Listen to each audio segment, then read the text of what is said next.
Ngayon naman, panahon na para hugasan ko tong pomegranate. At ito naman ang aking kakainin. Heto na siya! Dito na lang ako pupwesto. Eto na ngayon, kakainin naman natin. Kakainin ko naman ang pomegranate.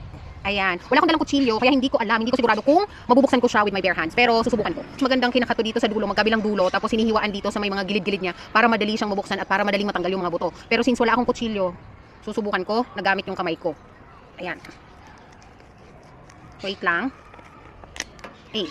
Medyo messy itong kainin, kaya make sure na yung mga damit nyo, dikolor. Kasi pag puti, yun, mahirap. Ayan. Mahirap pag walang kutsilyo. Nadudurog yung mga buto. Ito parang hindi magandang klase, parang pabulok na Ayan yung buto niya. Ayan. Matamis. Pero minsan, yung iba nito, maasim ng konti. May asim at may tamis yung lasa niya. Tapos yung mga buto niya, ayan, parang kahugis siya ng buto ng mais. Ganon.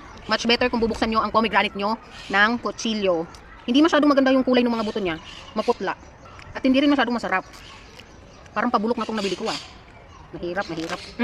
Wait lang. Ayan, nabuksan ko siya. Ay. Ito yung loob niya.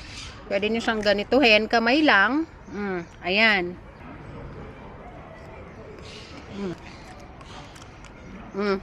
Yung nabili ko ngayon, hindi magandang klase yung loob niya.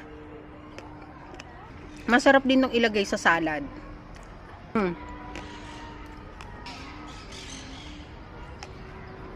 Bubuksan nyo siya ng mabuti kasi yung ibang buto nakatago sa loob na loob. Hindi ko siya ubusin dito.